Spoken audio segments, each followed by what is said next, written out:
Okay, so this was yesterday's pickup. This is my $150 Street Fighter 2 Champion Edition Big Blue cabinet. Now, it didn't look like this when I picked it up. When I picked it up, it did not have a riser, so the bottom of the cabinet is right here. So it was just a short cabinet with no riser. So this is the old bottom out of it. What we did was, obviously we removed the bottom by just unscrewing those bolts, and then it had the steel plates inside holding the machine to the bottom. If you've ever assembled one of these tall cabinets, I forget what they call these, I don't know if they're XLs or what they are, but they're the same thing. The cabinet stops here and then you've got a tall base. So this unit is set up like these are. I guess you could either have the short base on there, or I don't know if they sell it with a tall base, or maybe they were going to and they just never did. So, like I said, we unscrewed the little short base off of it.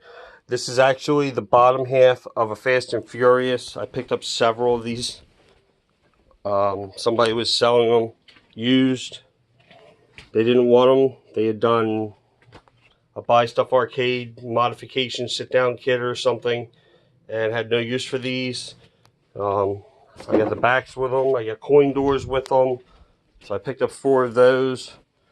Decided, well, I have a use for one. So what we did was took the bottom off, and we took this faceplate off of the Big Blue here, and took the faceplate off the Fast and Furious base, and we slid the Big Blue faceplate all the way down. That way we could reuse it. We took this faceplate, which is all Fast and Furious, flipped it upside down, slid it down in, and there's a board here. So we drew a line from the back across there, ran it through a table saw, flipped it right side up, slid it back down in there. We made sure that this would fit back in.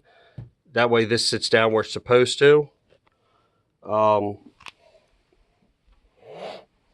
only issue you have is that Fast and Furious is not a standard depth cabinet. It's an inch and a quarter shallower than the Big Blue cabinet. The Big Blue is pretty much the same depth as all these other standard cabinets that I have here that I've measured. So Fast and Furious is a shallower cabinet. These bolts lined up for the board here that goes straight across. Obviously these don't. So what I did was I just took and I flipped the board upside down.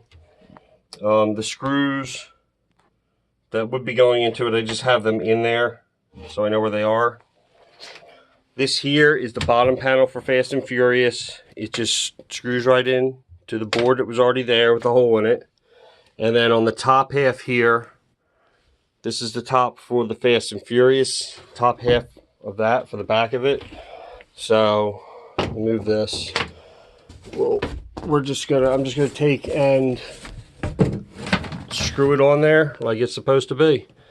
You know, it overhangs in the back, but it's gonna be against the wall. Nobody's ever gonna see it. Same with you know, that little bit of material that's not there, because the cabinet's a little deeper than the Fast and Furious base.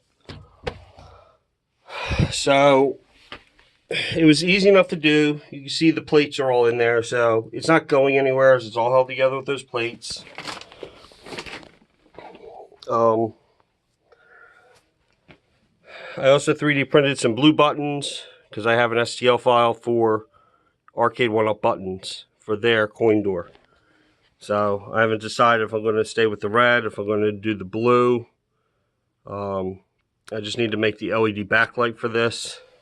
So I've already drilled the holes. You know, as you can see, same thing. Just one's 3D printed and one's theirs. And then they put a piece of like white vinyl in there, which I do the same. It diffuses the light a little bit, but I'll use the same color LED as what the material is. and then I'll just cut on my Cricut machine. I'll draw up and cut whatever I want the button to say on the front. So I've done it for several of my machines. The color. So to get the color, because it looked really hilarious, I posted pictures online. Somebody's like, "Hey, it's a Frankenblue," because it looked like it looked like it was Frankenstein together with Fast and Furious stuff all over it, mixed in with the blue. So I took this panel, went over to Lowe's, and they color matched it. They gave me this Ultra Valspar high gloss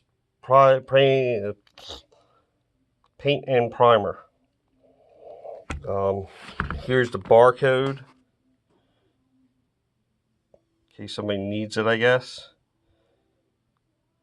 All I did was I took the front panel off, laid it on top of this, wiped it down with good rubbing alcohol, the like 91% alcohol, rubbing alcohol.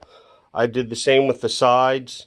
I taped off, just ran some blue tape along here where the seam is, and put 2 coats on. I painted it on with a cheap foam roller from Dollar Tree. You know, just put a coat on there, make sure it covers, or it looks like it's mostly covered. Don't worry about being able to see through it some. Let it dry. Doesn't take that long to dry. Come back, put another coat. Same thing. Just keep doing that until you can't see what's underneath of it. I'm not saying that it's not going to scratch off, because I literally painted right over the vinyl decals. I didn't sand it or anything. You might want to sand it with some 220 or something. Give the paint something to bite into if you're doing that. But I figure once I shove it back in between the other games there, I mean, other than somebody somehow scuffing the front of it, I'm not too worried about the sides getting scraped. If it comes down to it, I could eventually just get some blue vinyl and do the sides. I did preserve, the old face, the old front, put it all the way down to the bottom. So I'm sure if I really wanted to, I could have somebody make me a full-length decal for the front here. I really don't care, at least not right now. The machine was cheap. The modification I did was free, basically, other than because I had those bottom halves laying around. So other than I had to go buy the paint, I bought a quart, which I knew was going to be too much. Honestly, they sell sample bottles, I think are like a pint or something like that. They're pretty small. One of those would probably be more than sufficient to do 2 coats on the sides and the front like I did, because I basically still have a full quart here. So if you want to save money, you can probably, if you're good at painting, you could probably get away with just getting one of those sample bottles, because a quart was like $30. Yeah, so now I have almost a full quart of this blue. I have no idea what I would ever use it for. So, like I said, that's my my $150 Big Blue that had no riser. So now it is at the top. It is 6'2" tall, and the deck here at the front, the top of the front of the deck, and the deck sits on an angle. So the top of the front of the deck is like 42 3/4, which is not that far off from my other machines. Like the Mortal Kombat's a little short there, but the Centipede, Asteroids, Simpsons, the height of the Simpsons, because I have a boosterizer on it, Ninja Turtles, every one of my machines, if I didn't make a one-piece riser with the boosterizer height included, then I've made a boosterizer. Basically, I think everything has 4-inch booster on it. Let me see. The only one it might not be is T2. I can't tell what it is there. It might be 3 or 3.5 or something. T2, I did a weird size boosterizer on there. Like I did a couple trial and errors with that. But it's absolutely the tallest machine here, because of the giant marquee. But even with that on the bottom and it being 6'2", the screen height, I'm 5'9", and the screen is right where it needs to be. The controls feel like they're at the right height. The screen is basically at the same height as the other machines in here that have a flat facing screen, except for T2, because that's just a dimensionally weird cabinet. So that screen sits up higher, but it's a shooter anyway. So yeah, other than the yellow T-molding on the front, I can either replace that with white. I could probably actually just paint it white, or I might just put glow tape over it, because everything in here has glow tape on the front on the T-molding for when I have parties and I have the black lights on, so it makes the cabinets glow. But we'll see. So basically all I have left to do on this is figure out what colors I'm going to do and make the LED harness, which is nothing. It's no big deal. I can put this machine all back together now, put it against the wall, because to do what I got to do with this, I can just pull the control deck off and reach down inside there. As far as mounting this or doing the LEDs, because I already got the holes drilled. It's all ready to go. Something I've not seen a Street Fighter before. So something I've also not seen before is one of these light up strips. This is Arcade 1-Up. It's on here. It changes color when you push the button. I've also not seen where one of these plexis has white on it. So underneath the white is yellow for the original Aero colors.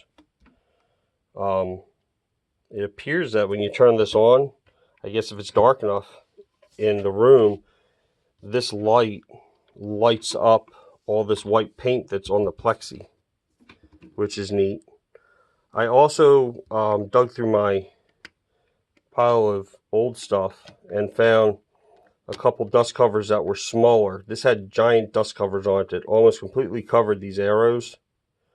So I found some small ones. I don't know what machine they were off of, but these do come in two sizes on these Arcade 1-Ups. There's big ones and then there's smaller ones. So there's that. I'm probably not going to light the buttons up. I have a couple games that light up buttons. I don't really go crazy about having a bunch of light up buttons while I'm trying to play a game. The Ninja Turtle has it, just because that's the first one I built. I followed the ETA Prime video. Did a Raspberry. That's a RetroPie, Retrocade. I've done, light up buttons on Star Wars. That's got the Kongs R Us PC conversion inside it, so I added extra buttons that light up that pretty much none of them do anything. It just looks really cool. And Ridge Racer, I replaced the 3 buttons on that with light up buttons. Same thing on the pinball. I replaced the 2 white buttons on the front with fake coin slots that are light up buttons, and the launch I replaced with one of these giant red buttons, and it says push the launch inside it. I'm also probably going to put extensions on these joysticks. I don't really like these really super short sticks. So even though these are already the bats, I don't like the sticks being that short. So I actually found where I can buy these extensions, and they make the sticks quite a bit taller. Let me pause, see if I can get one of these unscrewed. I'll show you. So here's the extensions I found. You can see when they're on, they're the same outside diameter as the existing stick. So this gains you about 5/8 of an inch height, because you're only gaining the height of the smooth area, obviously. So the smooth section is about 5/8 of an inch, and they literally screw right on, and then you just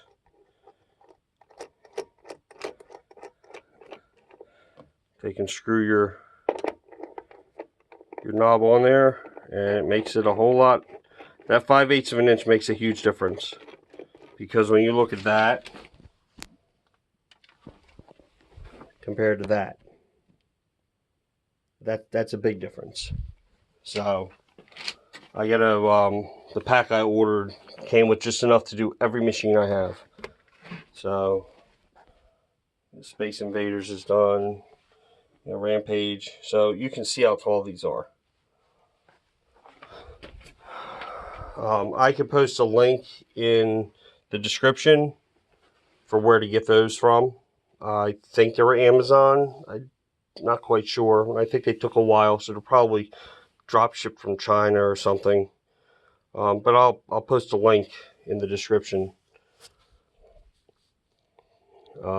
So yeah,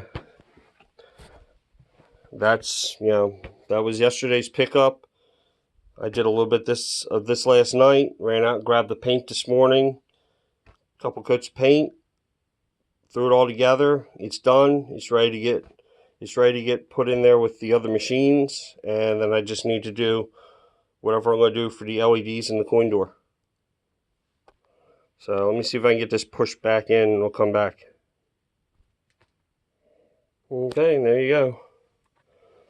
So there she is next to an original Ninja Turtles with the factory riser and a 4-inch booster.